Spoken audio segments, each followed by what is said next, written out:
हमारे साथ दो खास मेहमान यहाँ पर हैं, आचार्य विनयानंद जी और आचार्य रविशंकर जी। आचार्य विनयानंद जी, सबसे पहले तो आप ही से जानना चाहेंगे, आज के दिन की अगर हम बात करें, 81 कलश जो हैं उनमें अलग अलग नदियों से देश की जल भरकर लाया गया है और आज उनसे गर्भगृह को एक तरह से साफ किया जा रहा है। जी, निश्चित रूप से मैं बताना चाहूंगा पंकज जी कि आज का दिन भी बड़ा महत्वपूर्ण है, क्योंकि जैसे एक एक दिन नजदीक आ रहा है, वो हर एक समय, हर एक वो क्षण बड़ा ही महत्वपूर्ण चरणों से गुजर रहा है। तो मैं ये कहूं कि तीर्थों के जल और मां सरयू के जल 121 जो आज की जो विधि है, हेलो चेक चेक, आज की जो विधि है, आज की विधि बहुत ही महत्वपूर्ण है, क्योंकि परसों रामलला का प्राण प्रतिष्ठा का परम मंगलमय वो उत्सव है, जिसकी प्रतीक्षा केवल भारत नहीं अपितु विश्व कर रहा है।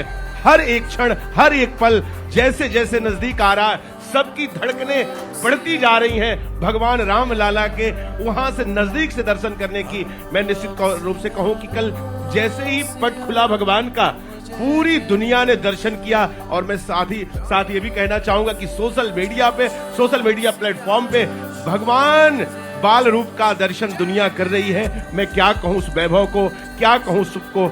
आज विशेष अनुष्ठान है जो 121 कलशों के अंदर जो तीर्थों के जल हैं, मां सरयू के जल हैं, और उन जलाभिषेक के द्वारा भगवान के आगे के अनुष्ठान कार्य प्रारंभ हो रहे हैं। जी शंकर जी, ये तो आज के दिन की बात हुई, अब कल केवल एक दिन बचेगा, तो कल क्या कुछ अनुष्ठान होना है, कल क्या पूजा पाठ होगा? कल सुनाया जा रहा है कि 125 कलशों में जो जल भर कर लाया जा रहा है, उससे गर्भगृह की सफाई वगैरह होगी। देखिए, सर्वप्रथम तो मैं राम मंदिर में अपने प्राणों की आहुति देने वाले समस्त कार्यसेवकों को नमन करता हूं, वंदन करता हूं। और जो प्रक्रिया है, जैसे ये कर्मकांड का विषय है, जितना भी हो रहा है ये सब कर्मकांड का विषय है। कर्मकांड हमें यम नियम संयम ध्यान सब प्राणायाम और समाधि की तरफ लेकर जाता है। उसी कर्मकांड के अंतर्गत समस्त तीर्थों से, समस्त नदियों से आए हुए जल के द्वारा भगवान के गर्भगृह को विधिवत रूप से शुद्ध किया जाएगा और उपरांत भगवान की प्राण प्रतिष्ठा का कार्यक्रम आगे संपादित किया जाएगा।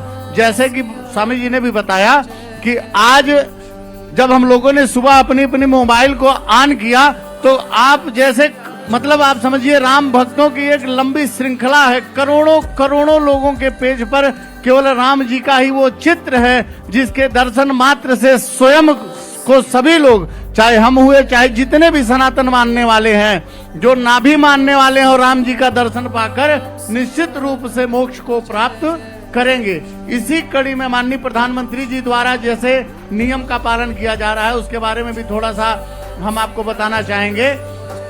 हमारे यहाँ व्रत की श्रृंखला में ऊनी वस्त्र का बड़ा महत्व होता है। अगर आप ऊनी वस्त्र पर सोते हैं तो यह माना जाता है कि आप शुद्धता के परिचायक हैं, आप शुद्ध वस्त्र पर शयन कर रहे हैं। सुबह उठते हैं, जैसे माननीय मोदी जी सुबह उठते हैं शयन के बाद, तो अपनी नित्य क्रिया के बाद गौ माता के आगे के दोनों चरणों को स्पर्श करते हैं, गो ग्रास खिलाते हैं। और जबकि स्वयं अन्न नहीं पा रहे हैं, तो फल के द्वारा जो चीज पाया जाता है वही सामने वाले को बिल्कुल। जो बातें आप बता रहे हैं सुनने में इतनी मधुर लग रही हैं, इतना खूबसूरत वो नजारा, इतना सुंदर, इतना भव्य, इतना दिव्य वो नजारा है। तो आपको बता दें कि आचार्य सत्येंद्र दास जो कि मुख्य पुजारी है रामलला का, उनसे हमारी सहयोगी सपना शुक्ला ने बात की है और क्या कुछ उन्होंने बताया कि जो रामलला की अभी जो मूर्ति थी और उनका जो परिवार है, उनको क्या अभी यहीं इसी जगह पर रखा जाएगा या मंदिर में शिफ्ट किया जाएगा, इस बारे में उन्होंने बताया। क्या कुछ बताया, जरा वो सुन लेते हैं।